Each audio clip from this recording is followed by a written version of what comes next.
Yeah. This is one of the TAs. Well, we'll talk about it off screen. Yeah. I'll have to hear more. Yeah, it was back when I was in core masters, I forget. So yeah, it was interesting. Okay, well we are on the good old Facebook. So all that seems to be working. Not sure I've got my little social guy is not.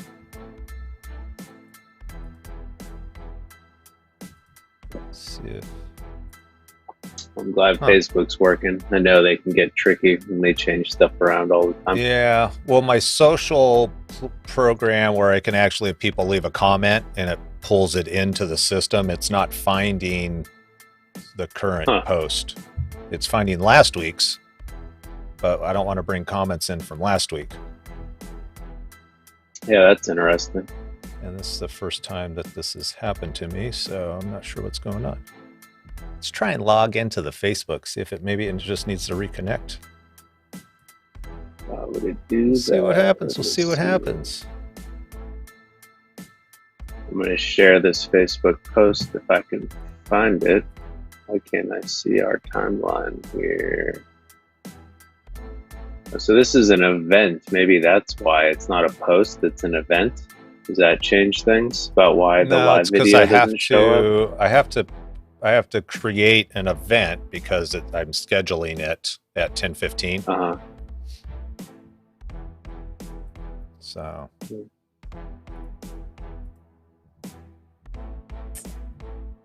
I don't know. Sometimes,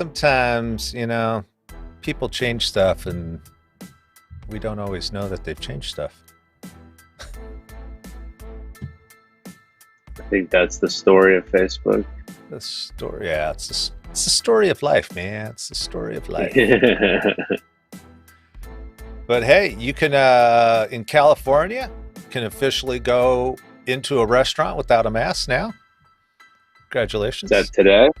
That was today. It's effective today. Yeah. Things are starting to open up a little bit.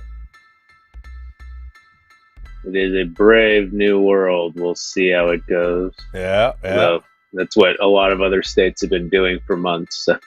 Yeah. It's interesting to hear the death rate has gone down significantly, but I don't know about the infection rates in places like Texas and Florida. I just haven't been following it I stopped following it closely months and months and months ago. It was taking too much of my energy.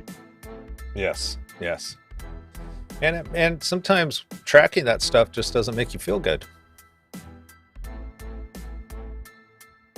Yeah, that's what I'm saying. maybe we should talk about that. Maybe we should talk about feelings today. Let's talk about feelings. Two guys with beards. For some people. Two guys with beards talking about feelings. It's going to be a good show. I have a feeling it's going to be a good show. That's going to be transformational in and of itself. You got to talk about your feelings, and you got to have a beard. Good times. All right, almost going live.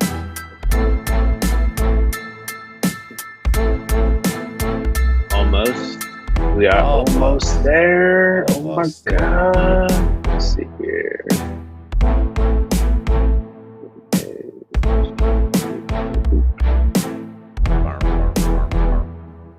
Hey, they changed things around. This.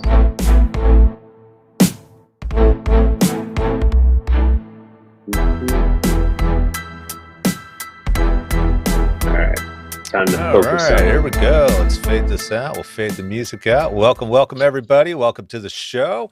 I am Ryan. I got to actually hit a button here, and that way you can actually read my name and you can read Will's name. Welcome. It is Tuesday morning. We were talking about the weather. It's starting to get a little warm in California. Yeah, and by warm we mean it's 64 in San Francisco right now. Yeah. Well, and it's 71 up in the North Bay, but we're supposed to hit 100 up here in Santa Rosa, I think, in the next day or two. So looking forward to that. Yeah, but we get that sliver of humidity, and that's more than enough for this guy.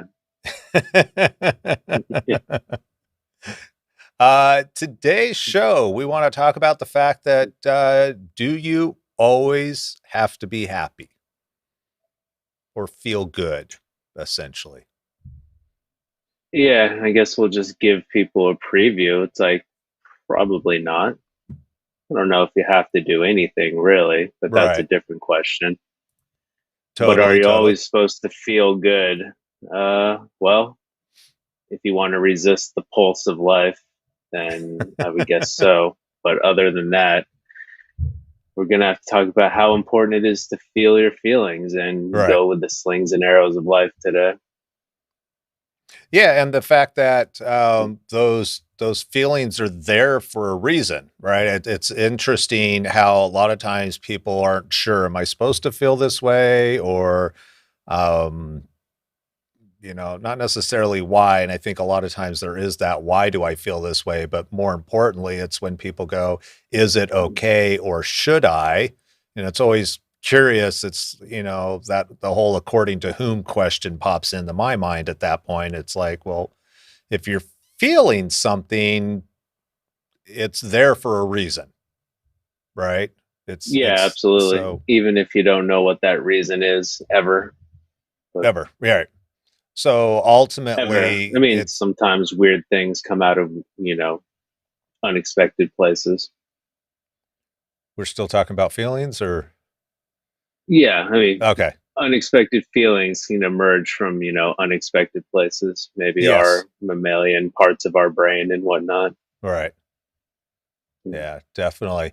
And I tend to feel like this topic is typically going to be more skewed towards male than female. And a lot of the female friends that I have are definitely, why do I feel so much sometimes versus is it okay not to feel? And when I say feel, I'm not talking about the happy and those types of things, but the negative thoughts that I just don't feel good. And it's not, I don't Mm. feel good about myself per se. It's just that I don't feel good. I'm not happy. I'm not excited. Could be depression, may not be depression. And I think today we want to kind of explore kind of what that is, and then also give you some ideas on how to kind of tap into that to discover what that potential message is that your system's trying to tell you. Yeah, and exploring your feelings and kind of asking about what's going on here for me and maybe what's the genesis or the origin of these is super important. And sometimes just processing and moving on is the move too. And how do you know Right. the difference? That's a tough one, but Right. we'll do our best to build in something inside of you to help kind of discern the difference between the two. Right. And I think, part of one of the things that we have down as notes is it okay to have the full spectrum of human emotions? And I think that was a note that you had made. And it's kind of an interesting question, I think, when you pose that to somebody who maybe is questioning why they feel a certain way, or I don't feel good, and I shouldn't feel good, or I should not feel good. I should be happy, essentially, I is should what I'm feel trying to say. better. Yeah, I should feel better. Or having an orientation or a rule of life. Who Right. knows where it came from that, you know, the point is to feel good all the time. All the time. Yeah, that it's like, oh, something must Yeah. be wrong with me if I don't feel happy today, or if I don't wake up being Mhm. cheerful. And it's interesting Yeah. because when you ignore those feelings, other things can happen and you tend to bottle up things. I was talking to a friend and I'm like, uh, so I have a good friend of mine who is not really into the whole wearing a mask thing. And so she is like, That thing. Yeah. yeah, she's like done with it. She's super excited that today is here. She's all, I can go out in public. I don't have to wear my mask, all that. She goes, She's celebrating California opening up day yes, today. yes. But 2 days ago, she goes, I just lost it. She goes, I don't know what happened. I just lost it. She went to the gas station and had issues with her credit card, and there were some other things that were going on that day. And finally, she gets the credit card thing to work, and then she's like, "Oh, I'll go ahead and get a car wash," because the place she was at had a car wash. So she orders a car wash, and it says receipt inside. And she's like, "Ugh." She's like, "I don't want to go inside. I just wanted the machine to print me a receipt, go get my car wash, be gone. I got places to go, things to do." So she walks into the little mini mart, opens the door, doesn't go inside, and goes, "Hey, can I get a receipt?" And the guy behind the counter was helping somebody, and he's like, "Yeah, just a second." And so she's standing outside, doesn't have her mask on or anything like that. And somebody else starts coming in, and now she's like, "Oh, well, do I get in line? Because there's other people coming in. I don't want people to think, nah." She goes ahead and gets in line, and the guy behind the counter tells her, "Excuse me, ma'am, if you're coming inside, you got to put your mask on, please." And she goes, "I just need a receipt." She goes, "I'm sorry, you're going to have to put your mask on." And again, this was on Sunday. She goes, "In 2 days, the mask won't be a requirement. Why do I have," she just she lost it. Apparently she threw out some profanities, yelled at the poor kid behind the counter. And Yeah. just because it's like all she wanted was Who a I'm sure receipt. was in charge of the rule. Yeah. Yeah. Yeah. And it was one of those things, very logical person, normally doesn't, can contain herself when she gets frustrated. But she goes, she got in the car, drove to the car wash, and she just started laughing. She's all, "I don't know what happened, but I just started laughing," because she couldn't believe that she had that experience. And when you have pent up emotions sometimes around something and you don't fully process those emotions, they come out in weird places and at weird times that you just don't know. Yeah. And a lot of the time, I mean, God, I haven't dove deep into it, but the fact that wearing a mask, not wearing a mask became a heated debate. Just the fact that that happened is just utterly fascinating to me. And apparently, Right. the exact same thing happened in the flu pandemic 100 years ago. Right. Like, to a T, like the Right. masking and anti-masking and enforcement and stuff like that. When we talk about, where did that come from, for your friend's experience, it's like the whenever the whenever the stimulus doesn't quite match up to the response, it probably has a lot to do with other stuff that have nothing to do with the actual event that happened, Right. I would imagine. Right. Right. And But and there was some pent up stuff, obviously, that she hadn't been dealing with mhm, emotionally, and the kettle finally blew the top. So, and she feels bad for yeah, the poor kid behind the counter because she knows he's just doing his job. He's just not making the rules. He's mhm. just like, "Hey, ma'am, I just work here. I don't make the rules. I'm just trying to keep my job so I don't get in trouble." Yeah, totally. And so yeah, there's a lot to that story. Processing your feelings. Yeah. How do you process your feelings when you maybe don't even know that you're keeping them pent up? Like, I'm Mm-hmm. sure it's been a long year and a half for everyone in one way or another. Right. I don't think that this hasn't touched everyone in some way. How we've processed it and reacted to it and navigated it mentally are wildly different. But Right. being affected by the last year and a half, the pandemic, I don't think anyone got away from that.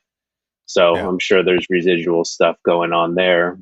Right. For sure. In terms of, I mean, wearing a mask is a lot like kind of any law, or even the fact for some people that a government exists that can tell you what to do. So Mm-hmm. people don't like to be told what to do or feel like that's being controlled. And Right. there's just a lot that goes into this stuff, Right. which is a tangent we could go down for hours, but maybe that's for another Maybe. day. Maybe that's for another day. Yeah, because it's really about, and even her need to express herself in that moment, that was the best option that she had. Otherwise, she wouldn't have done it. And not to say Mhm. that it was the right option, it was just simply the best option that she had. And that's part of that question that you posed, is it okay to have the full spectrum of human emotions? And there's a lot of good reason. It's interesting when you talk to somebody who maybe came from um, a childhood where there was a lot of abuse, and so they grew up having to be a fighter. And as they kind of got older, they realized that, "Yeah, I don't want to fight all the time, physically or Hmm. emotionally. It wears you down when you always have to be on guard and you always have to be ready to attack or fight." And then they kind of switch to the other side, and it's okay. This is bad. I don't want to be angry. I don't want to have to attack. I don't want to dun dun dun. And then they get so, I don't know what the right word is, but they kind of, the pendulum swings to the other side. And it's kind of like, regardless of what provokes them, they're not going to do anything. And there is a time and place for all of that. If you're in a position where you need to defend yourself, is it good to have that anger? Is it good to have that physicality to be able to defend yourself versus going, Well, yeah. that's a whole nother topic. I'm not trying to get into a Gandhi conversation here, but the idea that, and it doesn't even have to be physical. It could even be just going to the bank and maybe they overcharge you for something, or trying to buy a car these days. I've got friends who just gone through that process and how frustrating that can Hmm. be. And to be able to say, hold it, you know what? I'm not feeling good about this. And maybe they're getting a little frustrated and they're able to use that energy as a tool to ensure that they're being heard and seen um, during that transaction. Well, yeah, of course. I mean, it's important for people to be able to assert themselves and to be fully themselves as they go through these kind of things. Mm, to rewind a little bit back to what you're saying, say someone comes from an abusive family, sometimes the answer to that internally for us is to, act out is Hmm. kind of the term, right? We externalize, we get angry, we're hyper vigilant, and to deal with that, we fight with things. Some people collapse in on themselves, they act in, they, instead of being violent or erratic to other people, they're violent and erratic to themselves. And when the pendulum swings, right, because neither of them are healthy, they're both coping mechanisms. And let's say someone gets to a later stage in life and has some awareness about how they're being, when we start working on one thing and we start exploring another side of the map, we're kind of not so used to how to wield that power, that Hmm. aspect of us. It's new, it's fresh, it's untested and untrained. So if you're kind of always getting knocked around in life and you start being deciding you don't want to have that feeling anymore and that experience, and you go the other way, maybe you kind of go too far. We always see pendulums going to the other side too much. I Right. mean, that's classic in human behavior and in group Right. behavior and everything. And if you realize you're kind of lashing out at the world way too much, and then you go too soft to the other side and get walked all over, that's not going to be good either. Hmm. And both of them involve a huge amount of deleting certain emotions and maybe focusing on others that facilitate that experience. Right. Right. And there's also the calibration that comes into this also, right? So one, calibrating that maybe I'm a little bit over here. And so as you start swinging a little too far and you start calibrating, oh, this is a little bit too far over here for my personal taste. I'm going to bring it back Hmm. and kind of, but without those extremes, how do you know how to calibrate and what is right? I think some of the people that have had the craziest lives early in their childhood and they figure it out are some of the smartest people because they have such a wide range of experience that they Yeah. actually survived and made it through to actually pull from, versus somebody who's maybe a little bit more conservative and said, well, I don't want to go too far this way, I don't want to go too far that way. You only have this range of life experiences to actually work from and calibrate with. So it's just, Hmm. I mean, the whole thing's kind of interesting. But kind of pulling it back to the topic today of, do you always have to feel good? Is it okay to feel bad? And I think, we've already kind of stated that answer, and that is yes. And I think the key thing is Yes, kind and of yes, and obviously you don't want to go into depression and always be sad. So there is that calibration of which way is the pendulum swung. And if you feel like, okay, maybe you're trying to step away from or not be, and this is something that I've had to work on in the last, well, I've actively been working on for probably the last 3 or 4 years, is to actually allow myself to feel sad. And that when I have those moments, instead yeah, of well, pushing it away because it feels uncomfortable for me, is to be able to say, but hold it.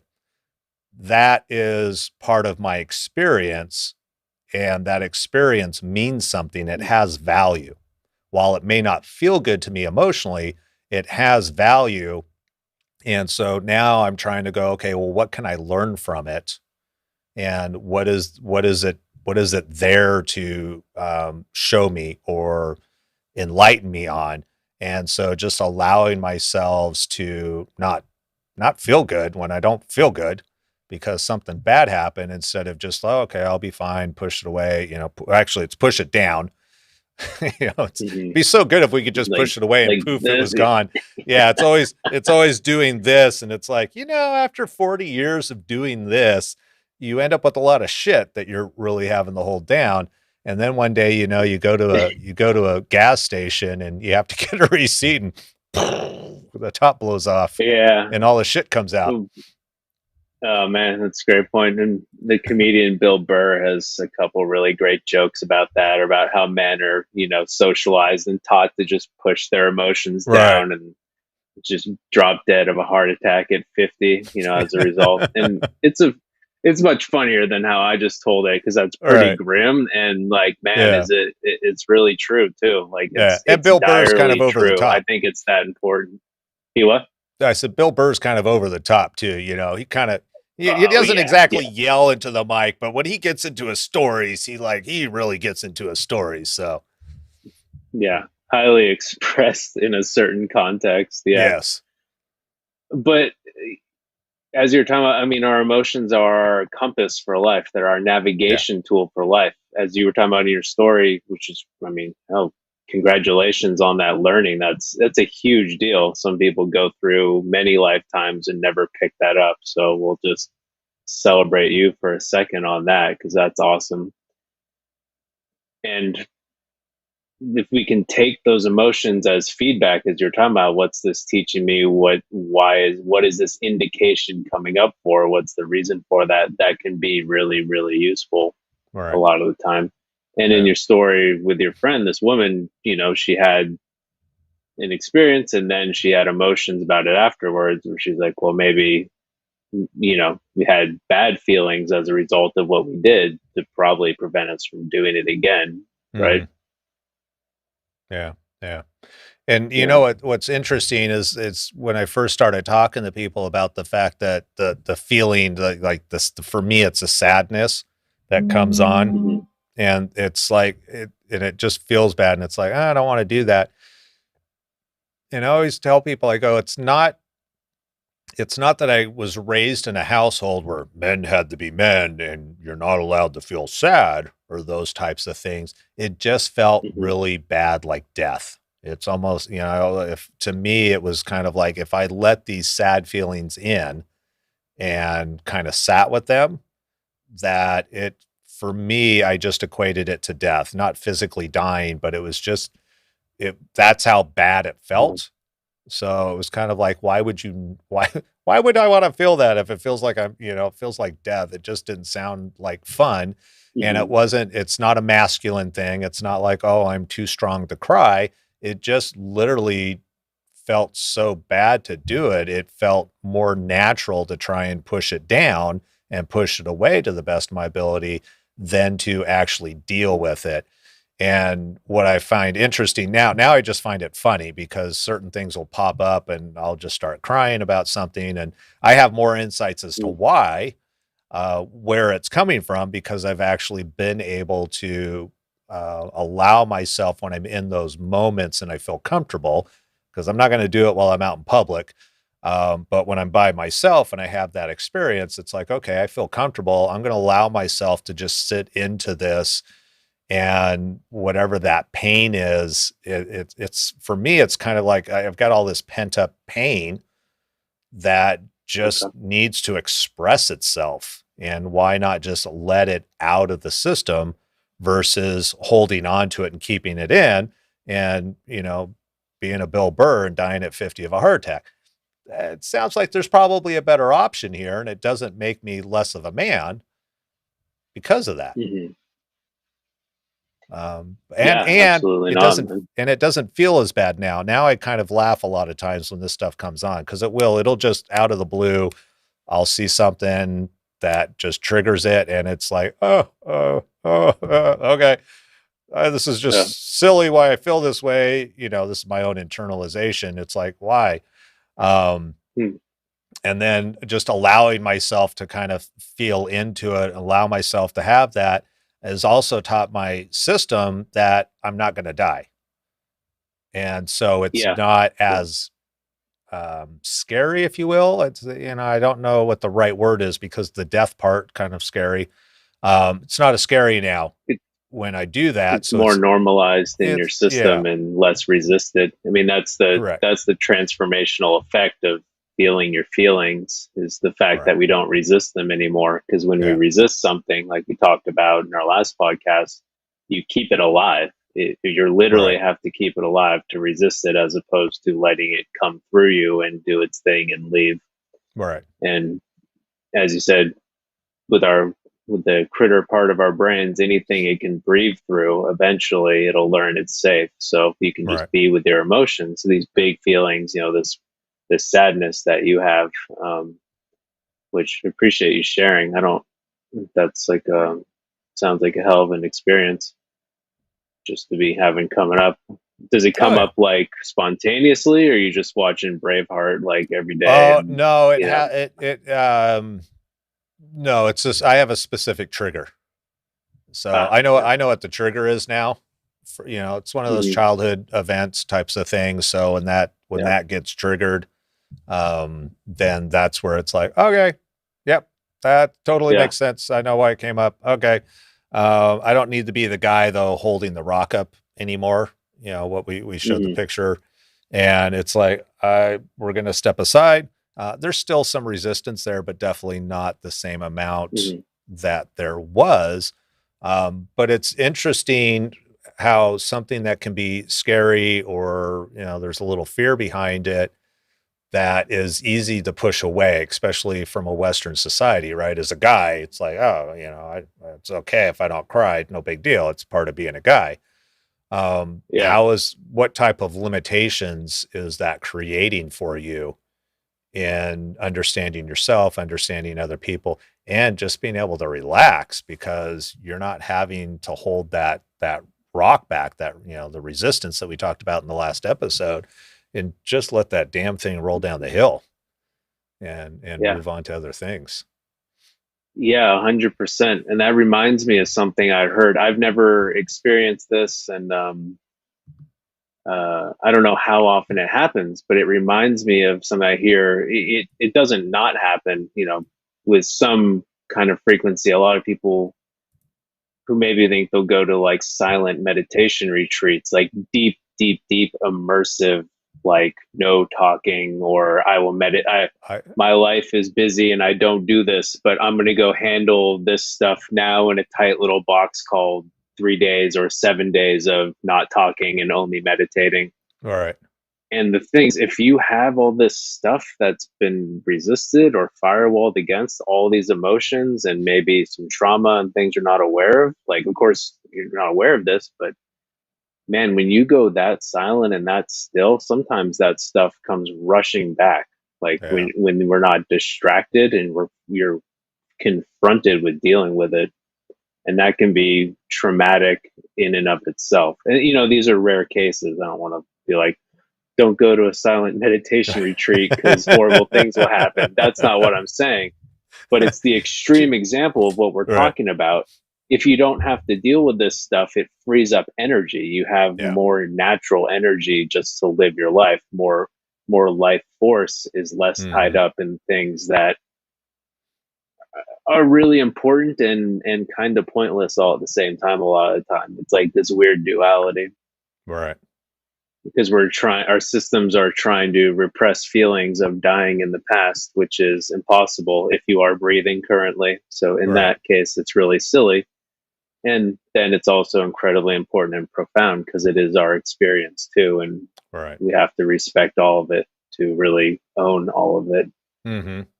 and wield our futures the way we want. Yeah, and So yeah, this stuff's incredibly important. yeah, and I'm also kind of surprised at how many people feel like they're the only one. I must be the only one that feels this way, or the only one that's, working through whatever the emotion is and not realizing that there's 500 other people that have very similar 1,000, 10,000, 100,000, a million people that are kind of going through these similar experiences. And because we don't know that we could talk about it or don't feel safe enough to talk about it, maybe we haven't been allowed to feel safe in the past to talk about things we don't know. And that can be very isolating. So, part of, I think, our show, as far as No Fucks Given, is that we're here to help people live the authentic life. And so part of that is talking about things that maybe you didn't know you could talk about, or it was okay to talk about. And let's normalize some of the Yeah. feelings and the emotions that people have, and Mhm. that you're not the only one, and it's okay. Yeah, well, what we're talking about today is kind of how humans are wired, except for a few. Maybe sociopaths have it a bit different, but A that's little only a bit. sliver of the population. And Right. even that I'm not totally sure of. I haven't dove deep enough into it, but yeah, when we talked about starting this thing and calling it No Fucks Given was to for us first and foremost to not give a fuck about being our authentic selves in front of people, and Right. hopefully that can help other people from some sort of us going first stance. um, I mean, I don't have a sadness that creeps in kind of or gets triggered the way you speak of, but I mean, I find I don't know the data. For me, I'll just like start crying at night, maybe once every 2 months for no particular reason. It was just more like, oh, I think I filled up my tank of things that I wasn't even aware of, and now it's time to off gas this tank. Right. I don't. Um, Most guys off gas in a different way, Will. I mean, there's plenty of ways to do it. Some healthier than others. But man, if you haven't tried it, having a good cry is amazing. It's like having like good sex, different, but it's like, Different. okay, wow, I feel Yeah. so much better now. Like Yeah. it's an important part of being human. Now I Um, have to clarify or qualify a good cry, because I know on my end, it's like to just totally let go. I've seen some people like just, slobbery mess type of crying. And I'm like, mhm, oh my God, that's just got to feel good to get that out of your system. The fact that it's, that right, you just see them child regress, and they're like a 2-year old, and they're just, mhm, and they're just letting all that energy out. I don't think I could do that yet. I think I have the potential of coming mhm, close. Like, I don't know if I have that much angst or whatever it is inside my system mhm, but there's still a point where if I open up the gates too much, it would feel uncomfortable for me. So it's kind of sure. it, that good cry for me. I don't even know if I could do that right now. I think I'm still working on that. I would call any cry a good cry. I don't think there's a Yeah. barometer. You don't have to have snot coming out of your nose. Right. We even call it ugly crying in America. We Ugly even like crying. Yeah. pathologize it in that way. Yeah, the Yeah. ugly cry. Where you Yeah. just like look like ridiculous. Yeah. And you're like Um, cheeks no, are all poofy and all of Yeah. that. Yeah, I just know on my end there's still resistance. Like, okay, because there's times it's like when I let it go, like, okay, I'm gonna have this experience, and I'm like, okay, I could actually turn the notch up a little bit and let a little more out, and it's Hmm. still just there's something, but it's getting progressively better. So it's one of those things, Yeah. I'm kind of like I'm gonna ease it. It's like getting in cold water. I'm gonna be one of those guys. I'm Hmm. gonna kind of tip in, and then once you get just as you come up to the groin, you gotta like, oh, I'm gonna slow down a little bit because I know this part right here. As soon as I dip the balls uh, in, that's gonna start. Woo! I'm gonna feel that, and then the next yeah. one's the See, that's armpits.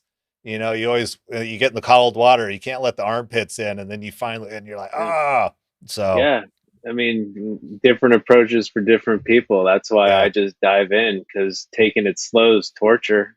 yeah. Easier just to get it done. Torture But must when be it good, comes to, unless, hey, if you like the cold water torture, more power to you. right? But I just, yeah, taking that slow is not so fun. But in terms of working with our emotions, I think people should take as much time as they need. There isn't actually a standard or a barometer, Yeah, um, or like a, if this is an issue for people already, if they think they should be doing something a certain way, they probably already have been making themselves wrong about a million other things in their life, and right, adding this on the menu to be like, you're doing this wrong too and you're wrong. It's like, no, no, there's no right way to do this. It's all positive if you're right. engaging with it. That's where I sit with it. Right. Yeah, because what is the right way? It's so I find it really interesting how many people and how many experts we have now, right? And Mhm. that, oh, I can't fix my own car because I'm not an expert in auto repair. Oh, I can't hem my own socks because I'm not a seamstress. I would have to take it to Mhm. an expert to do that. It's like, oh, I can't mow my lawn because I'm not a gardener. I've got to have. It's like, because it has to be done the right way, and Mhm. only trained people can do it the right way. And it's like, no, you get to do it however you want to, and you get to learn. And from that experience, you can become trained in whatever. And so it's like, yeah, so there is Mhm. no right way to do it necessarily. I like to take my time. I like to go through the torturous um, steps of like, oh, okay, I'm going to Yeah. experience this, but I'm not going to fully experience it because it still scares crap out of me a little bit. And I'm Mhm. going to kind of level up a little bit each time. That's what works for me. So that's okay. Yeah, and the Yeah. world's better. We all benefit because of it, man. That's how I would believe. Right. Yeah. When it gets better for you, it gets better for all of us.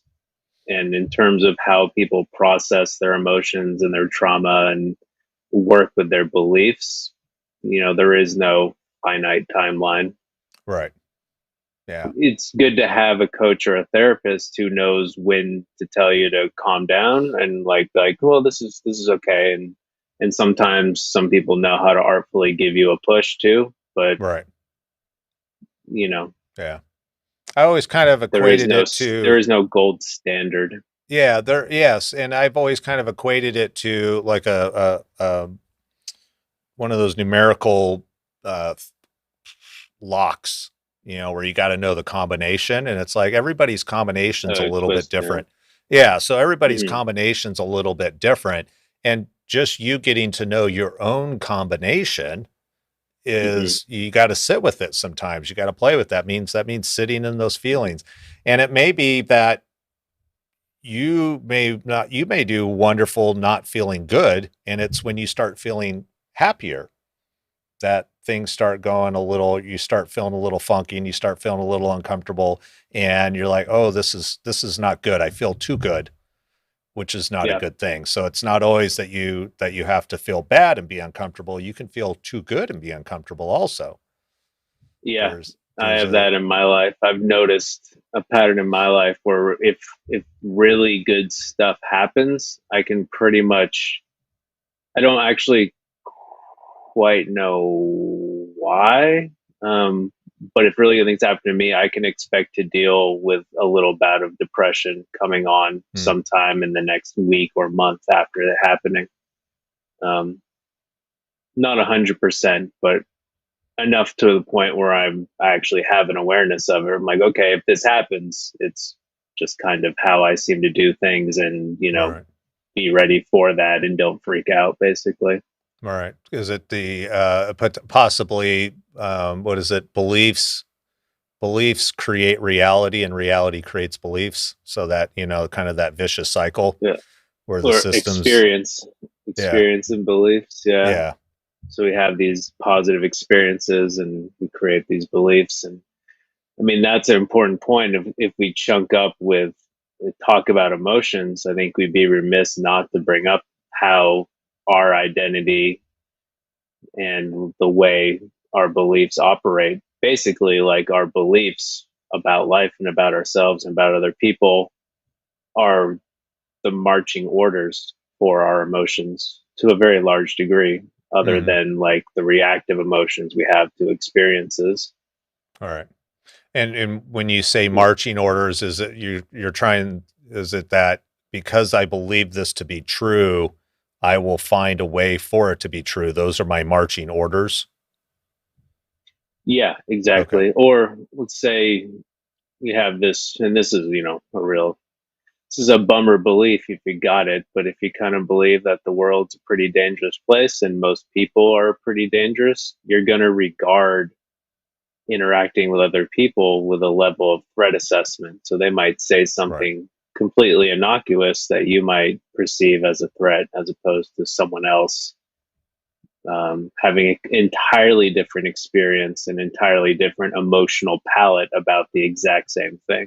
Right. That's kind of how beliefs color. They filter out and filter in our our experience of life. Hmm.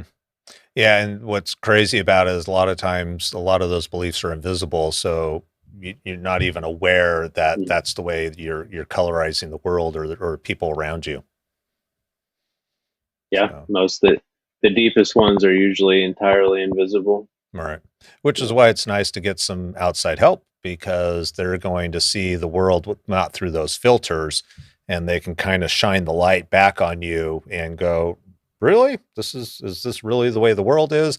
Gives you an opportunity to reevaluate and reassess, like, "Oh, okay, maybe there is a different way of being in this world where everybody is not a threat." Yeah.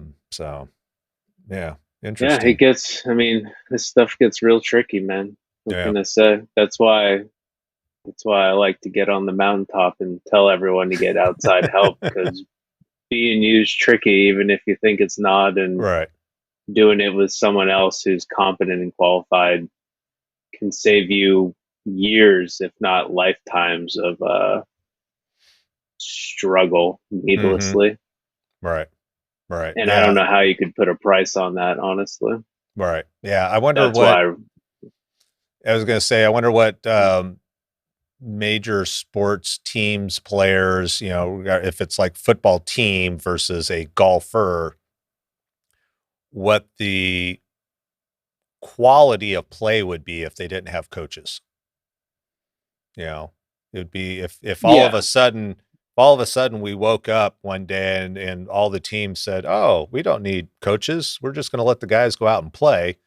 And it would Mhm. be really interesting to kind of see what would transpire from that. Would a par three still be a par three, or would people get so bad that they'd have to break it up to a par four or par five or something like that? Yeah. I don't know. It's So, a great point. I mean, yeah, I mean, coaching comes from the sports world where you have sports coaches, and a lot of the time they're not nearly as good as the athletes that they bring to the peak levels, best in right, the world, right, because it's that outside perspective and that energy and kind of yeah, the collaborative force that happens between two or more people that right, adds something that you can't have on your own. yeah, yeah, and definitely that headspace, getting people into a different headspace, I think is really helpful. Mhm.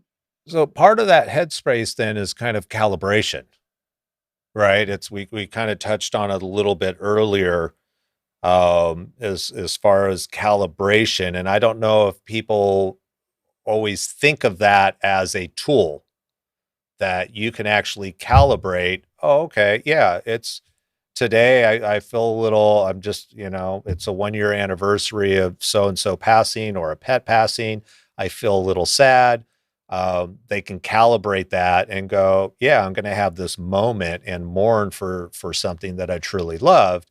But Mhm. if it's a week later and I'm still mourning, as an example, is kind of calibrate, is this what I want? If this isn't the experience that I want, then what is it that I do want? And how can I move forward towards having that? And I think calibration is Mhm. kind of one of the first things that you have to be aware of. It's like, okay, is it okay in this moment to be sad, as an example, or to be really Mhm. happy? And then how do we step forward from there? Yeah, I mean, what for my money, there's nothing more important uh, in life than your relationship with yourself and Hmm. your awareness of yourself.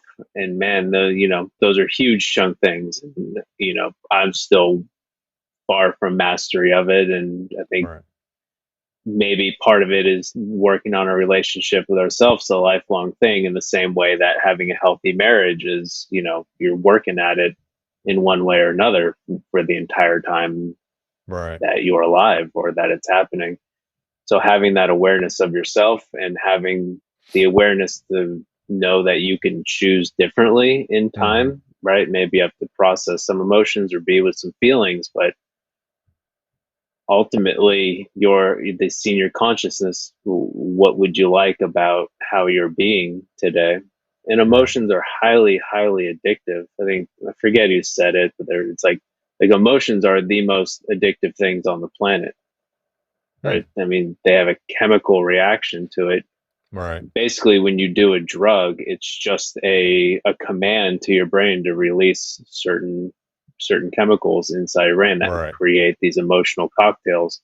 When you buy something that has an emotional payoff, that can be addicting, right? Hmm. When you gamble, when you it's like emotions are at the root of why we do anything or don't do anything, Right.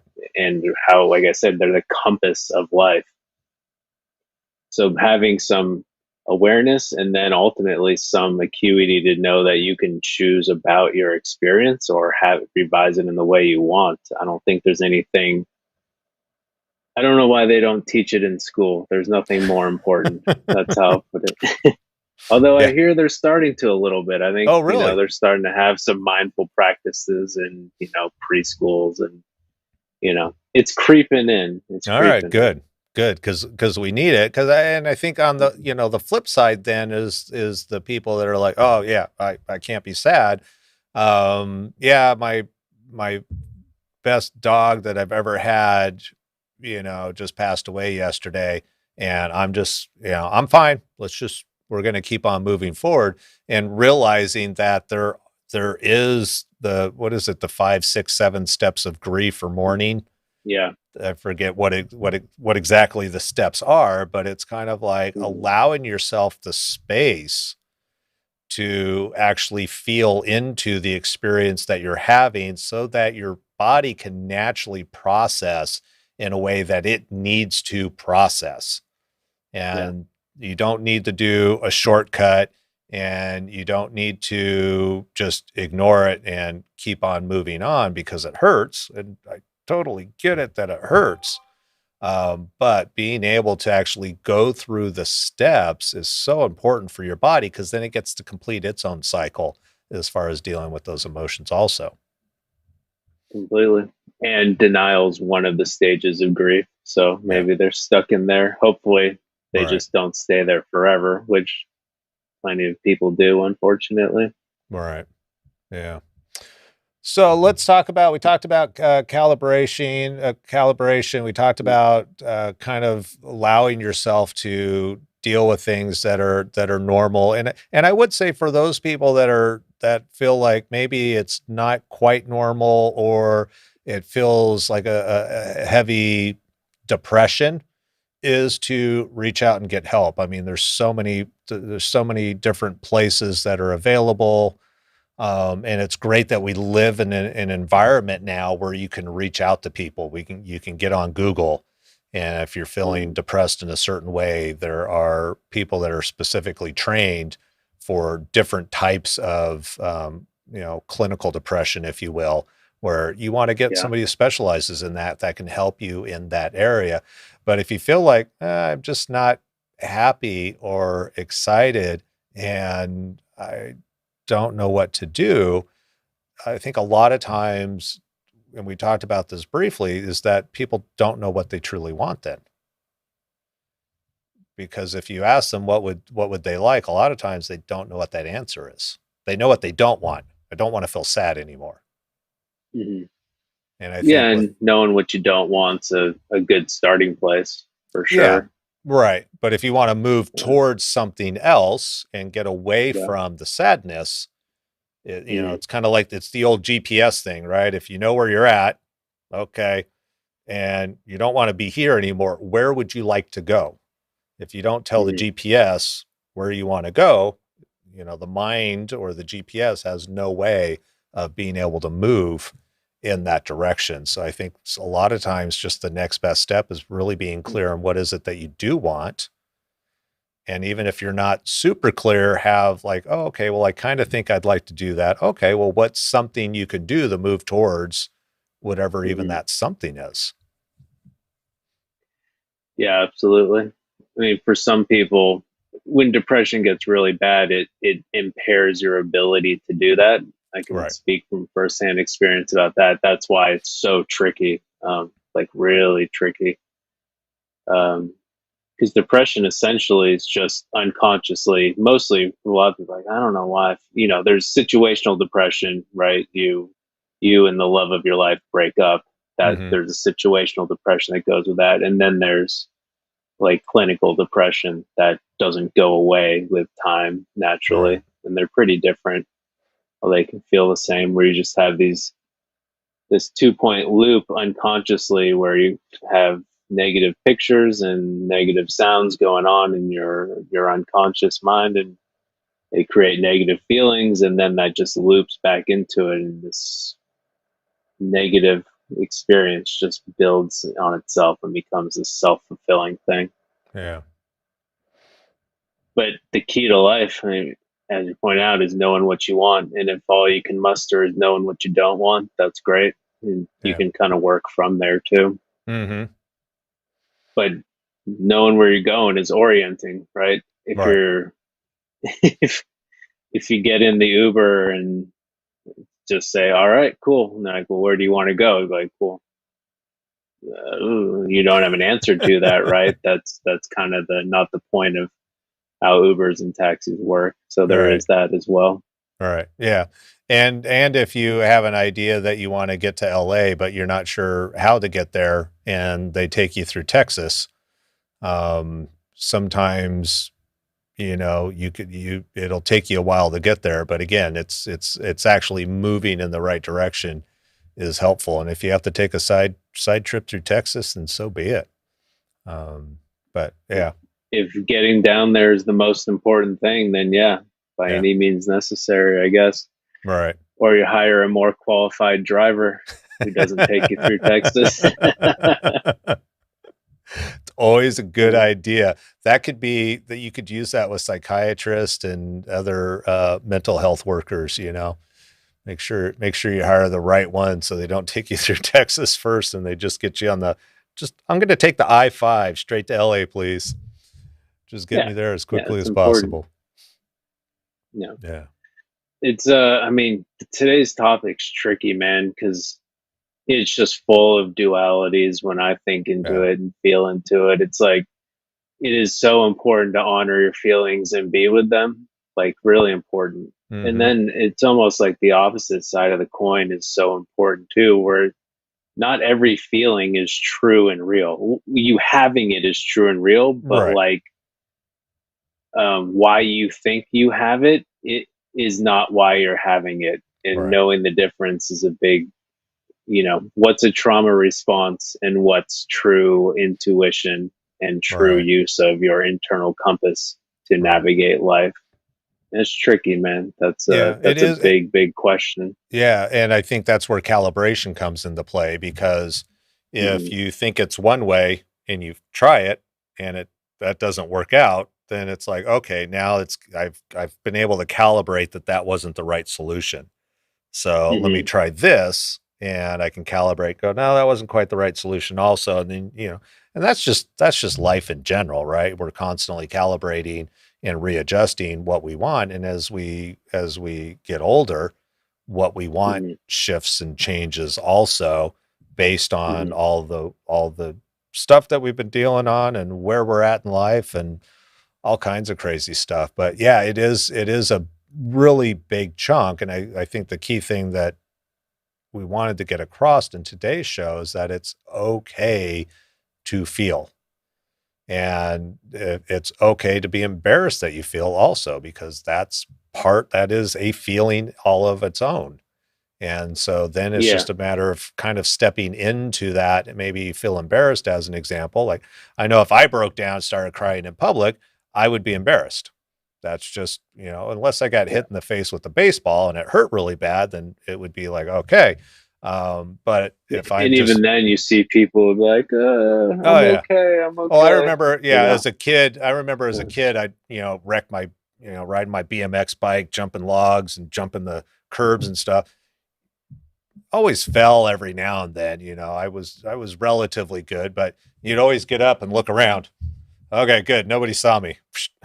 Keep on going. Kind Yeah. of the same thing. But when you have those experiences and you have a place where you can kind of step into those a little bit Hmm. deeper than maybe you wouldn't before, is to kind of just check it out and see what's going on there and see what learning can come from stepping Hmm. into that. And potentially there may not be a learning per se, except for the fact that it just is an old emotional expression that just needs to be expressed to get out of the system. Yeah. I had something and I lost it. Oh, But yeah, that's what happens oh when I yeah. talk I too long. mean, no, no, no. It's good. You reminded me of just how much our experience of experiencing our emotions is just like such a socialized experience. Where you mentioned like, "Oh, I wouldn't want to cry in public." Hmm. Well, why not? Right? It's an interesting question. Again, I don't want to either, right? Yeah, Not saying to you I'd be directly why embarrassed. not, but like, yeah, but why are you embarrassed about that? Like, Right. is that normal and right, or we just kind of have Yeah. this pathological socialization going on there? And I don't quite know.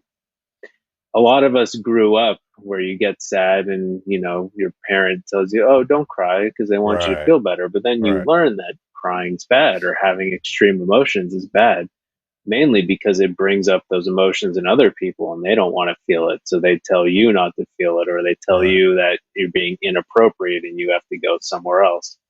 And sometimes that's really true, right? Like expressing your anger is fundamentally important. Anger is a very important emotion. Hmm. Uh, was it appropriate for your friend to get angry at a gas station attendant who doesn't make the rules? No. But Right. was knowing that that anger was coming up super important, and letting it out instead of bottling it up in some way important? Absolutely. Right. So it's tricky. Yeah. Yeah. Very, very tricky. And it's interesting. You talk about, the parent, um, Mhm. being a parent myself, it's like the worst thing, at least for me. And I think a lot of other parents is, seeing your child suffer or do something. It's like, oh, it's so hard to let them be and let them express themselves in the ways that they need to. Mhm. Um, and what a different world it would be, right, if they could. And so, it's Yeah. like, If you're like, oh, let's go out to lunch somewhere where there's patio seating and it's a beautiful day, and half the people are crying because it's just a normal thing that the world does. It's like, how different of an experience would that be? And would there Yeah. eventually be less crying because people felt free to let the emotions out in the first place versus having to Mhm. hold on to them all the time and not being able to express themselves? It's like, how much road rage would decrease, how much other things where people kind of break out in rage or frustration Mhm. would potentially decrease because we didn't have to hold on to that stuff anymore. We could just let it go when it came up. Yeah. Yeah, and that's a hilarious visual. I don't know if half a restaurant kind of out having a good time would be crying if we didn't socialize it out. Maybe we just have no idea. But I You could do know that we have a prescribed way of being that we call normal, and a lot of right. that's really good, right? You know, having a social contract's a good thing. I'm not Mhm. knocking that, but it does feed into these issues of, I mean, we'll even go kind of more intense. Like, you hear a lot of people like have lost a friend to suicide or a family member to suicide, and they're like, I didn't know there was anything wrong. That's Right. kind of where it gets really problematic and dark, where people, you know, they probably learn in childhood and their families first that expressing their emotions is wrong or dangerous or some combination of something bad. And then they Mhm. go out in life and bottle everything up, and no one has any idea that they're just in the most excruciating pain. Right. And a lot of that's preventable. Yeah.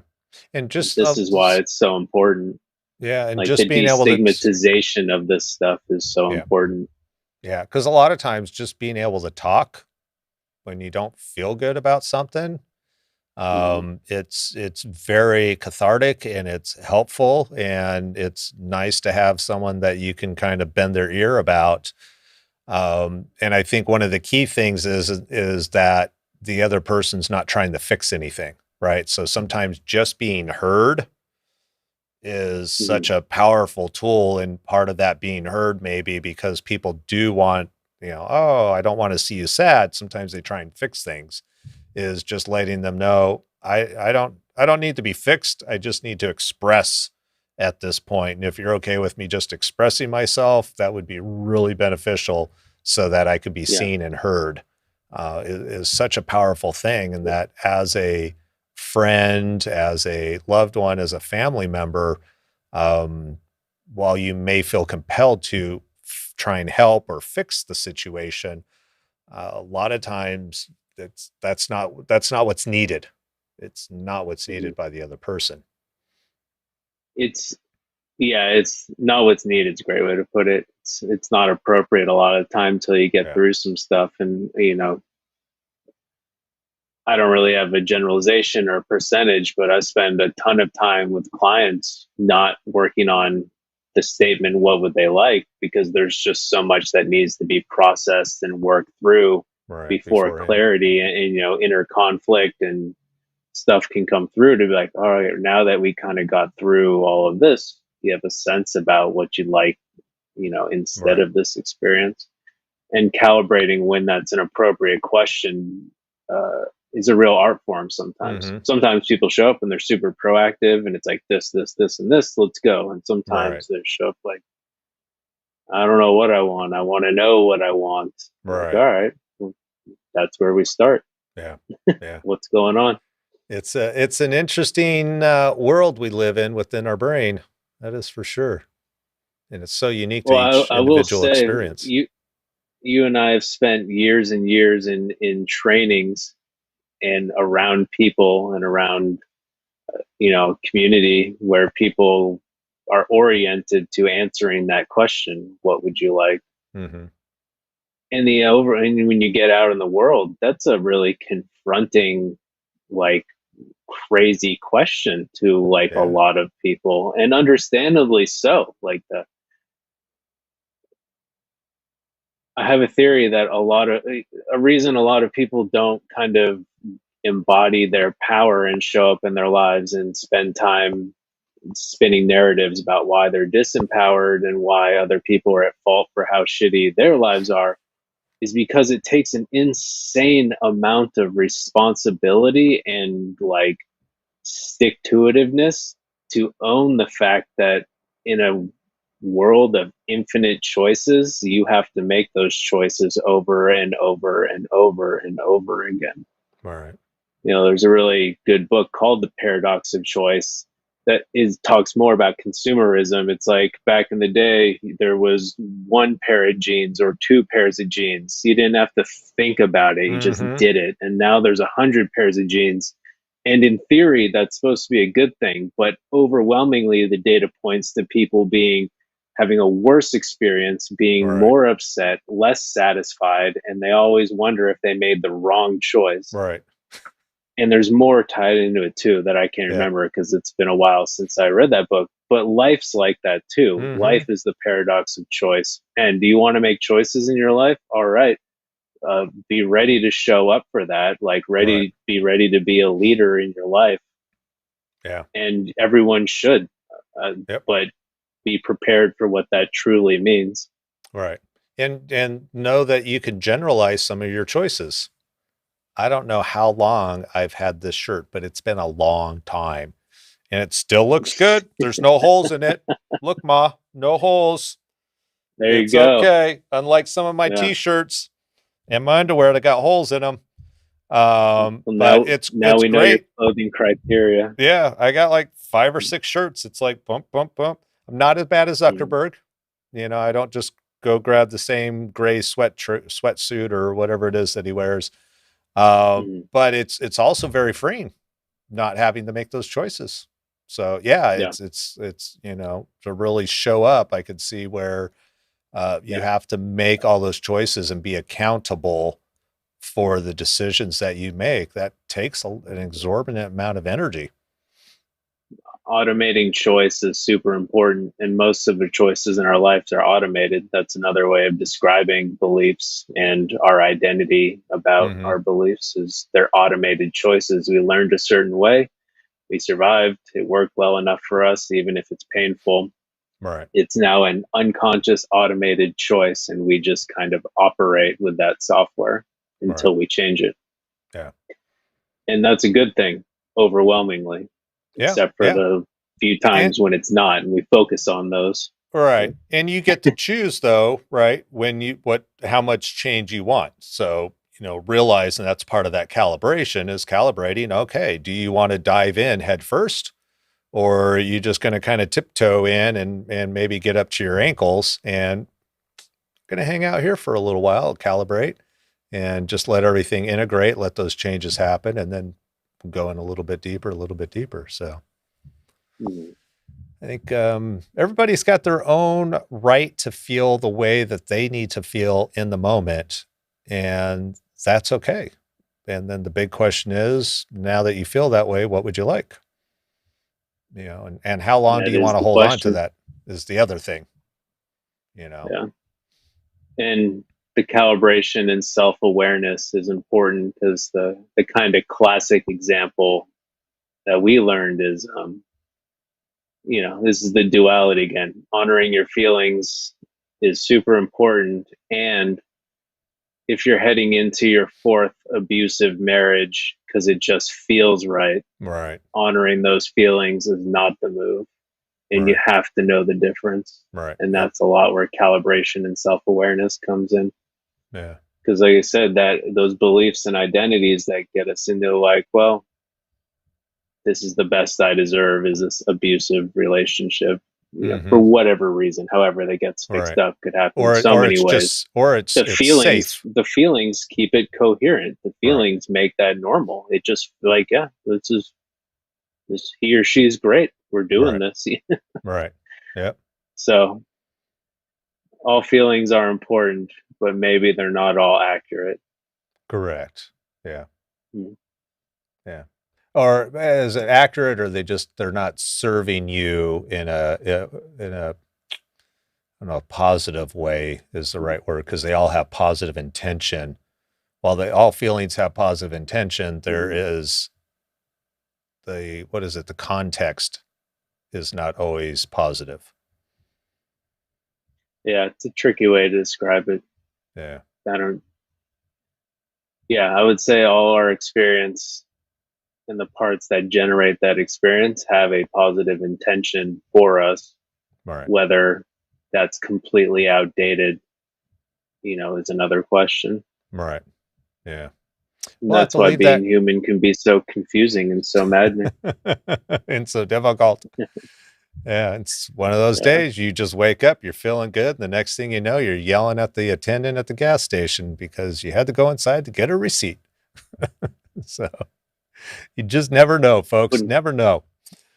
All right. Anything else you'd like to say to wrap up today's show? I think that'll do it on my end. All right. We've had quite the ride, quite the emotional ride, if you will. Quite the emotional ride. Yeah, that is for sure. Yeah. Next week, we're going to talk about the golden rule versus the platinum rule and why you may want to choose one over the other. So that is the plan for next week. So stay tuned. How glorious it will be. With that, I hope you have a great day, Will. Enjoy the heat or the humidity, the high 60s in San Francisco. I see we're going to be pushing 80 something up here in Santa Rosa, so it won't be too bad. As long as it's dry, that's maybe okay. Yeah, it'll be a dry heat. Life will be good. All righty, sir. Till next week. All right. Thank you, Ryan, and thank you all for engaging. We'll see you in the next installment.